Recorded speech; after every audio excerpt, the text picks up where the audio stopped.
January 2012. There are great startup ideas lying around unexploited right under our noses. One reason we don't see them is a phenomenon I call Schlep blindness. It was originally a Yiddish word, but has passed into general use in the US. It means a tedious, unpleasant task. No one likes schleps, but hackers especially dislike them. Most hackers who start startups wish they could do it by just writing some clever software, putting it on a server somewhere, and watching the money roll in without ever having to talk to users or negotiate with other companies or deal with other people's broken code. Maybe that's possible, but I haven't seen it. One of the many things we do at Y Combinator is teach hackers about the inevitability of schleps. No, you can't start a startup by just writing code. I remember going through this realization myself. There was a point in 1995 when I was still trying to convince myself I could start a company by just writing code.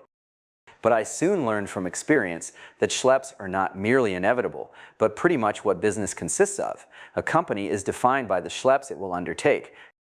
And schleps should be dealt with the same way you deal with a cold swimming pool. Just jump in. Which is not to say you should seek out unpleasant work per se, but that you should never shrink from it if it's on the path to something great. The most dangerous thing about our dislike of schleps is that much of it is unconscious. Your unconscious won't even let you see ideas that involve painful schleps. That's Schlep blindness. The phenomenon isn't limited to startups. Most people don't consciously decide not to be in as good physical shape as Olympic athletes, for example. Their unconscious mind decides for them, shrinking from the work involved.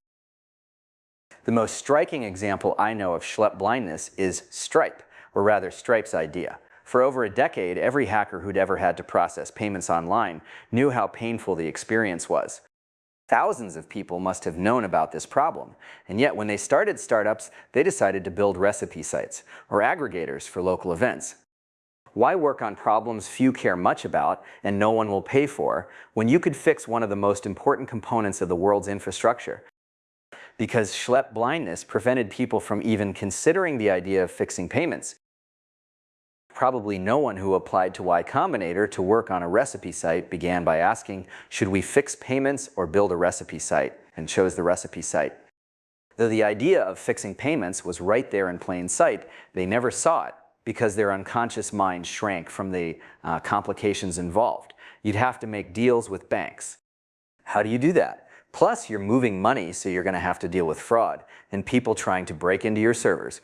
Plus, there are probably all sorts of regulations to comply with. It's a lot more intimidating to start a startup like this than a recipe site. That scariness makes ambitious ideas doubly valuable. In addition to their intrinsic value, they're like undervalued stocks in the sense that there's less demand for them among founders. If you pick an ambitious idea, you'll have less competition because everyone else will have been frightened off by the challenges involved. This is also true of starting a startup generally. How do you overcome Schlep blindness? Frankly, the most valuable antidote to Schlep blindness is probably ignorance. Most successful founders would probably say that if they'd known when they were starting their company about the obstacles they'd have to overcome, they might never have started it. Maybe that's one reason the most successful startups of all so often have young founders. In practice, the founders grow with the problems, but no one seems able to foresee that, not even older, more experienced founders. So the reason younger founders have an advantage is that they make two mistakes that cancel each other out. They don't know how much they can grow, but they also don't know how much they'll need to. Older founders only make the first mistake. Ignorance can't solve everything, though. Some ideas so obviously entail alarming schleps that anyone can see them. How do you see ideas like that? The trick I recommend is to take yourself out of the picture. Instead of asking, what problem should I solve? Ask, what problem do I wish someone else would solve for me?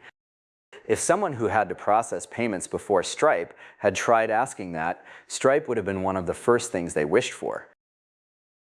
It's too late now to be Stripe, but there's plenty still broken in the world if you know how to see it.